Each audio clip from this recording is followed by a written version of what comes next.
Welcome back to the deep dive. This is where we, take a bunch of sources, really dig in and try to pull out the key things you need to know. Get you informed fast. Exactly. So today we're diving into something pretty important. It touches on independence, well-being, and maybe even a bit of a thrill for some. Oh, yeah. Yeah, we're exploring accessible activities under the NDIS, but specifically looking at how some providers are really pushing beyond what you might normally expect. Right. And for this deep dive, our main source is it's an excerpt from a document. It's called Accessible NDIS Activities, Brisbane Yirra Care 2025.pdf. Okay. And it's not just like a list, it's more about a whole philosophy in action. It shows what's possible when support really focuses on, activation and real experiences. Using Yirra Care in Brisbane as the example here. Gotcha. So our mission today is to really unpack that document. What does it actually tell us about the possibilities, within the NDIS? And maybe more importantly, what's the bigger picture here? What's the significance of moving towards these, more engaging, more empowering activities for people? It's kind of about understanding that accessible doesn't automatically mean limited, right? Precisely. Yeah, the source tackles that assumption head on. And, as we go through the philosophy and the examples they give, the document kind of builds up to something, pretty surprising. Yeah, it does. It teases what it calls the, quote, ultimate highlight, an activity that really shows inclusion taken to a whole new level. And, get ready for this, because the source says some participants are quite literally flying through the sky. Flying? As part of their NDIS activities. Okay. We'll definitely get into how that's even possible a bit later on. Okay, wow. I'm intrigued. Me too. Yeah. So let's start by looking at the background. What's the situation this document is responding to? It kicks off by acknowledging, sort of common idea about NDIS activities. It paints a picture of the typical options. Things like, and I'm quoting the source here, a walk in the park, a visit to the community center, or some basic arts and crafts indoors. Yeah, the standard stuff. And the source is, careful not to just dismiss them completely. It says they're fine. They serve a function, structure, maybe some basic social contact. Sure. But the key point the document makes is that these activities, quote, often feel like more of the same. There's this sense of, monotony implied. Like they're just custodial activities, really, designed to fill time rather than, genuinely engage or inspire someone or help them grow. Right. It's like, are you just checking a box? You did an activity. Right. But did it actually lead anywhere? Did it spark anything? Build any real skills you can use outside that 1 hour? The document seems to suggest that, for a lot of people, the options kind of fall into this repetitive loop, which, must feel pretty uninspiring after a while. And that leads straight into what the source calls a critical knowledge gap. It claims, and this is a direct quote again, most participants and carers don't know that the NDIS covers real, outdoor, inclusive activities that can truly transform lives, not just pass the time. Okay. No. Yeah, this lack of awareness is presented as like a major roadblock, because if you, as a participant or maybe a carer, just believe the only options are those routine, basic things. And you wouldn't even think to look for anything else. Exactly. You wouldn't ask for it. You wouldn't explore it. That makes sense. If everything you see or hear fits that, walk in the park, arts and crafts kind of picture, you just assume that is the limit. That's all the NDIS supports, or maybe all that's considered feasible for someone with particular support needs. Right, and maybe there's a history there too. Like perhaps older disability support systems were much more focused on just basic care supervision. And that perception just kind of stuck around. Yeah, could be. Stuck around and maybe obscured what's actually possible now under the NDIS, which is supposed to be more about enabling people and helping them reach their goals. Right, it's meant to be goal-oriented. Precisely. And this lack of awareness, it has real negative effects, which the source clearly outlines. It says the result of having only these limited, maybe uninspiring options is, quote, low motivation, isolation, and little progress toward real life goals. Okay, let's pause on that for a second, because that's pretty heavy. Low motivation.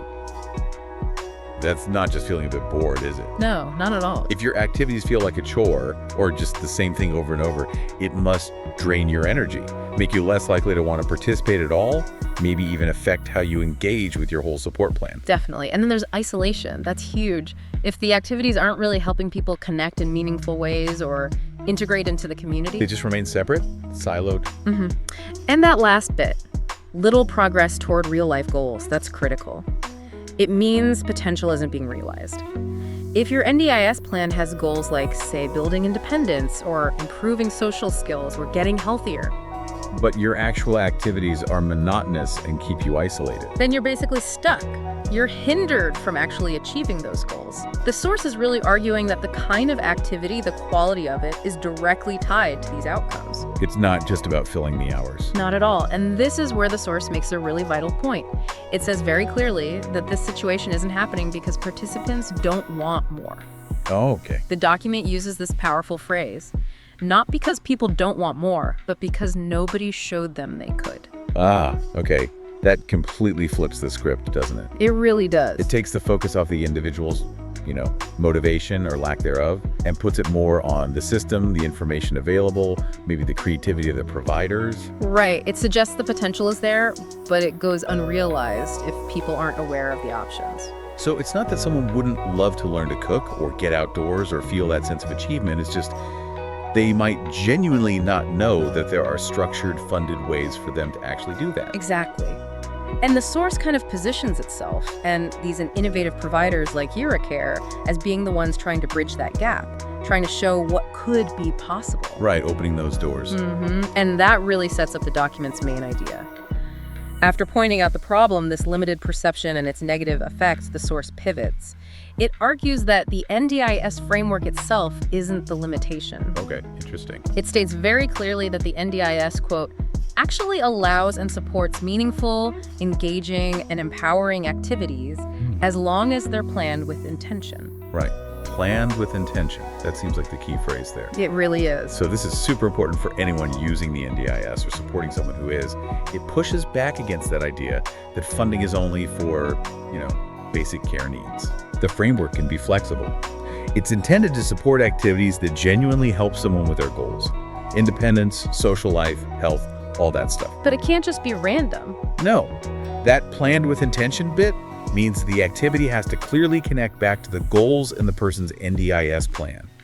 You have to show how this activity helps achieve those specific goals. It's not just a fun outing, it's a tool for progress.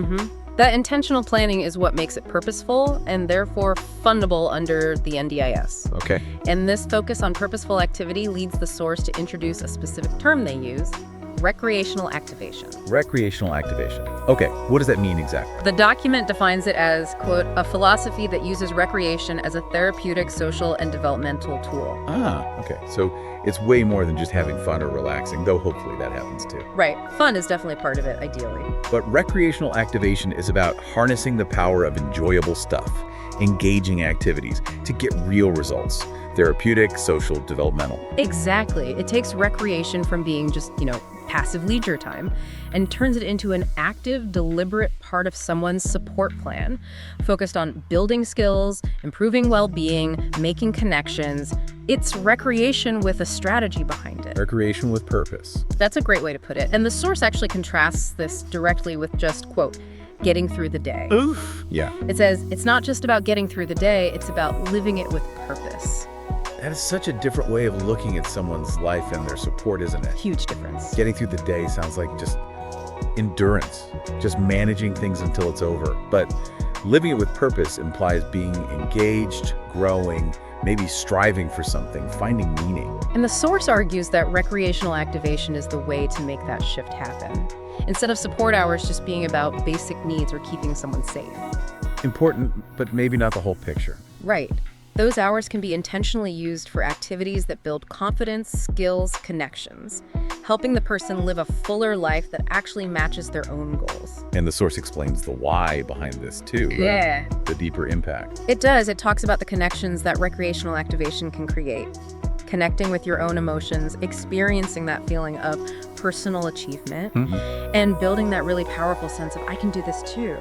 An activity stops being just something on the schedule and becomes a chance to feel joy or pride or mastery or connection with others. I get that. Like, if you master something new in a cooking workshop, it's not just about the recipe. Right. It's that feeling, wow, I made this, the confidence boost.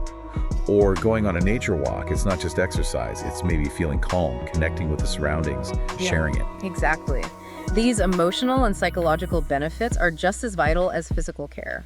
And the source is saying, Purposeful recreation is a fantastic way to tap into those, building that self-esteem, that independence, that I can do this feeling. Okay, so this whole idea, recreational activation, it's like the foundation that allows for these more exciting, maybe unexpected activities. Yeah, it provides the why and the justification within the NDIS framework to move beyond the routine stuff towards things that could genuinely be transformative. Right. So the document sets up this philosophy, argues the NDIS allows for it with planning, and then it gives concrete examples, doesn't it? It presents your 2025 NDIS activity bucket list. It does, and these aren't just random ideas pulled out of thin air.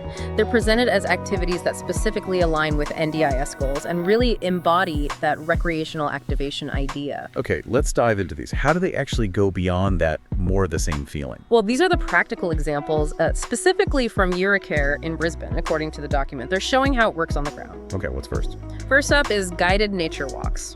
The source describes these as using accessible trails around Brisbane, and it highlights the benefits: connecting socially, moving your body, and disconnecting from daily stress. Nice. Accessible trails is key there. Absolutely.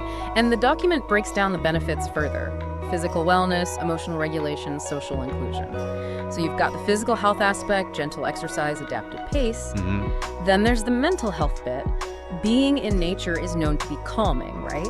The source even uses this lovely phrase, breathe, connect, reset. I like that. Breathe, connect, reset. Yeah. And the guided part means it's safe, structured. Plus, doing it in a group naturally encourages social interaction, helps combat that isolation we talked about. So it seems simple, maybe, a walk in nature.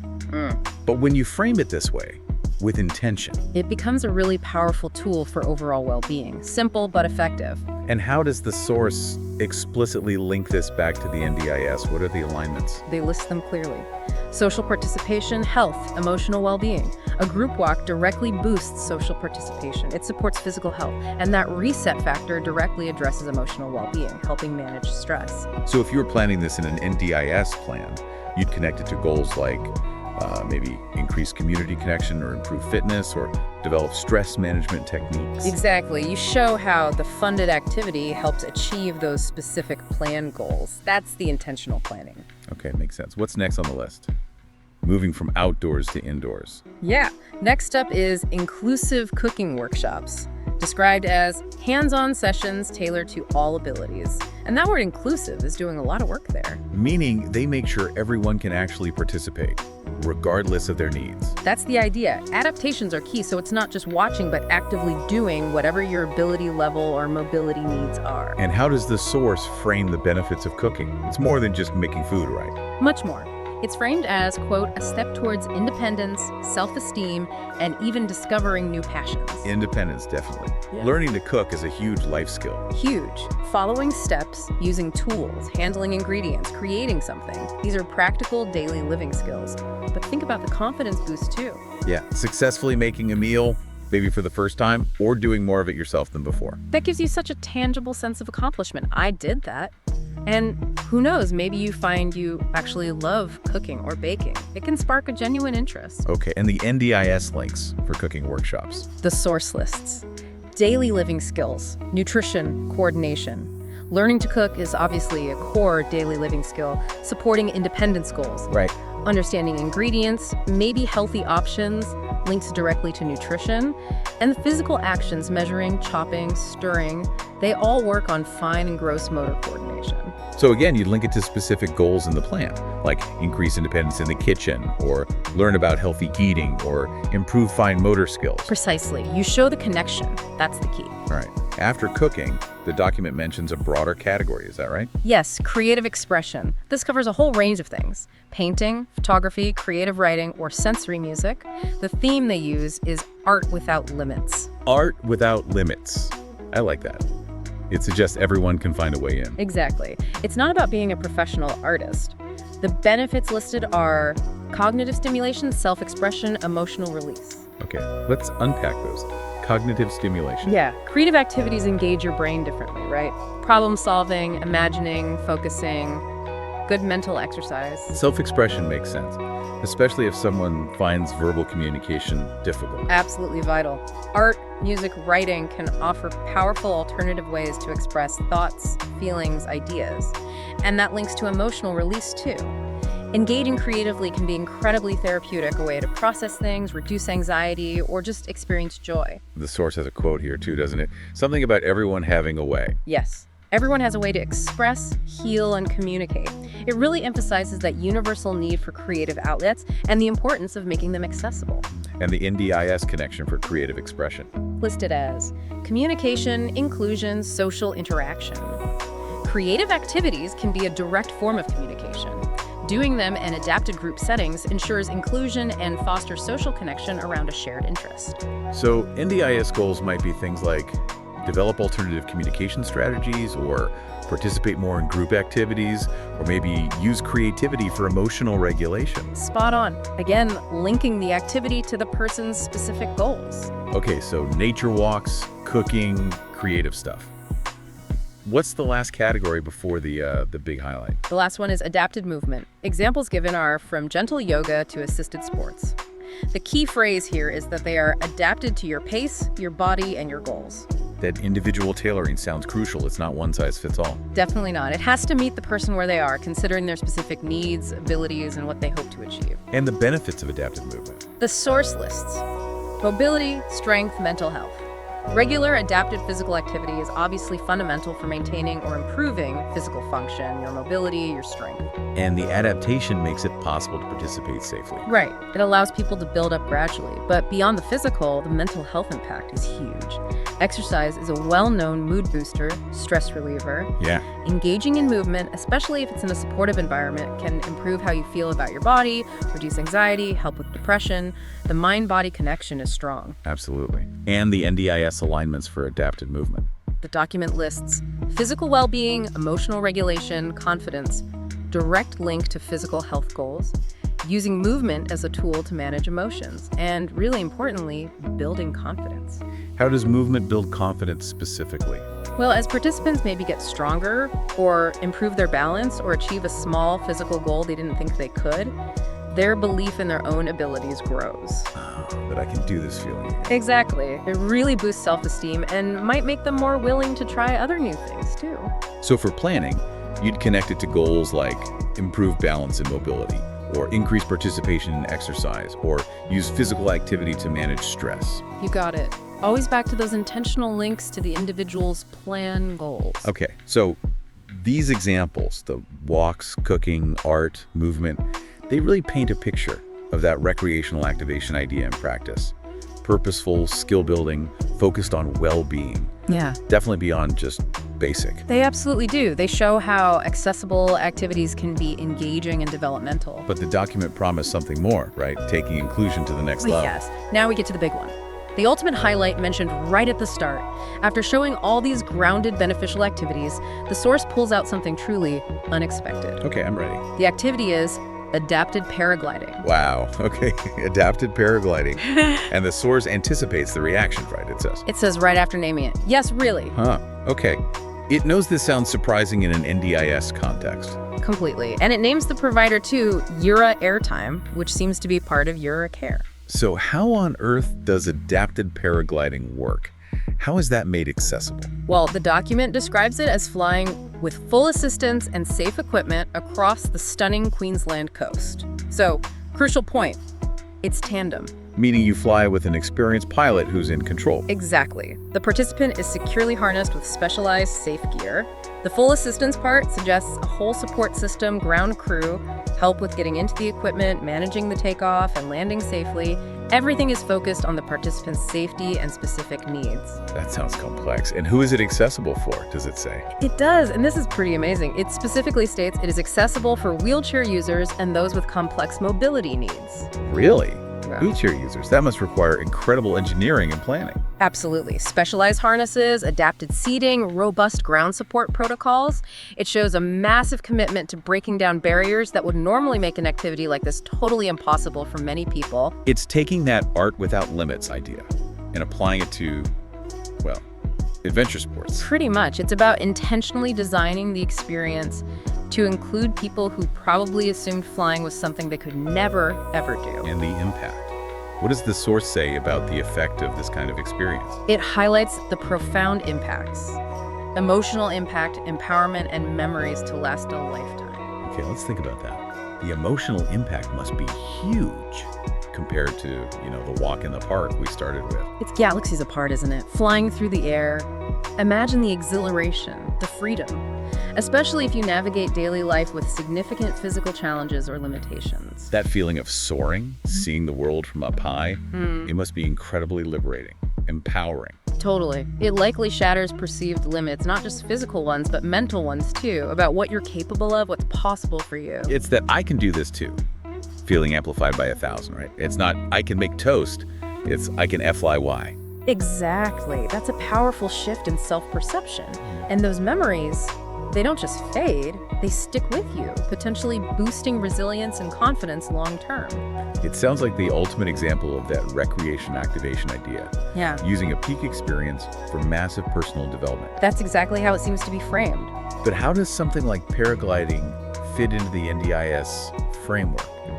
It feels so recreational, maybe even extreme. Well, the source lists the NDIS alignments as community participation, personal development, recreation. Okay, community participation. How so? Well, while the flight itself might feel individual, the whole experience is facilitated by a team, the pilot, the ground crew. It happens within a service provider context, a community setting in that sense, and it enables participation in an activity most people only dream of. Right. And personal development is obvious courage, overcoming fear, boundary pushing. Huge personal development potential, building self-confidence through a really unique achievement. And yes, it is recreation, but the NDIS definition of recreation can be broad, especially when linked to well-being and participation goals. So it's recreation that delivers profound empowerment and joy, not just basic leisure. Precisely. And planned intentionally. You'd link it to NDIS goals around, say, increasing participation in challenging community activities, or building confidence through achieving significant personal goals, or engaging in recreation that enhances emotional well-being. Got it. So that hook from the start, people literally flying, it's real, it's happening. And it's presented here as the peak of what accessible, transformative experiences can look like under the NDIS. Indeed. And the source even provides a practical next step for anyone interested. It gives the website, yirra-care.com.au, yirra-airtime. Good detail. It makes this incredible thing seem more concrete, more reachable. So if we pull back and look at the whole picture now, from the calming nature walks right up to the thrill of paragliding, what's the main message? Well, it really hammers home that point. Accessible doesn't mean boring. Definitely. It argues strongly that accessible activities can be, and maybe should be, empowering, engaging, skill-building, and even life-changing. And that philosophy, recreational activation, provides the why and the framework for it. And providers like this, Yirra Care, are showing the how. Yeah, it moves way beyond just basic care or keeping people occupied. It's about using NDIS supports strategically. Right, aligning activities with actual goals to build real independence, skills, whether that's daily living skills, communication, movement, Enhancing well-being, physical, emotional, mental. and enabling genuine social connection and community involvement. These aren't just things to do. The source presents them as catalysts for growth, for confidence, for a much richer life. It's a shift from a passive model of support to a much more active, purposeful one. Which brings us back to that information gap you mentioned earlier. Exactly. If people, participants, families, support coordinators, carers just don't know that the NDIS can support this kind of range. They'll stick to planning the basics. Their expectations stay limited. Which is why documents like this one, showcasing what's possible, are so important. They expand awareness, they show everything from calming walks to thrilling adventures can potentially be part of a plan. And that awareness gives people power, doesn't it? It gives them choice. Absolutely. Knowing that things like inclusive cooking or adapted sports or maybe even, yes, paragliding could be funded. As long as it's planned with intention and clearly linked to your individual goals. That gives you agency.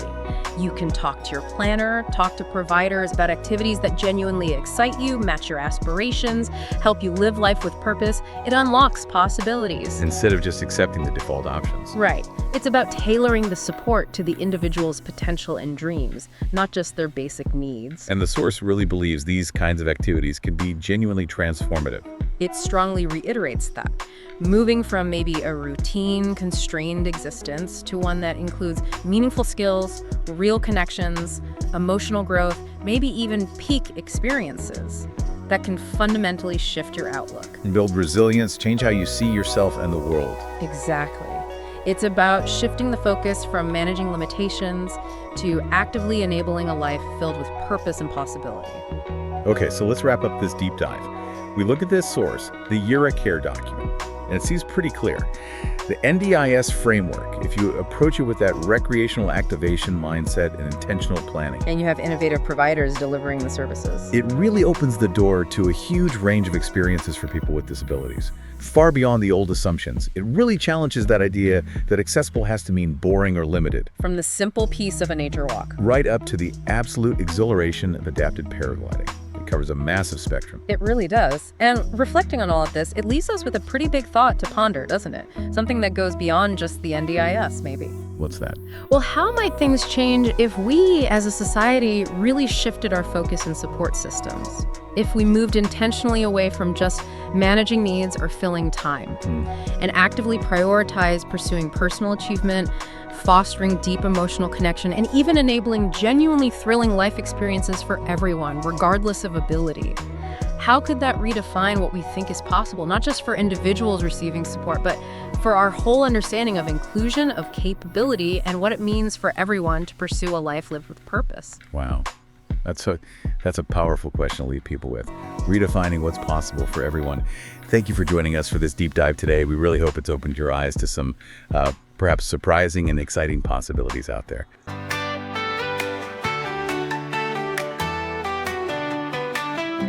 The power of the disability.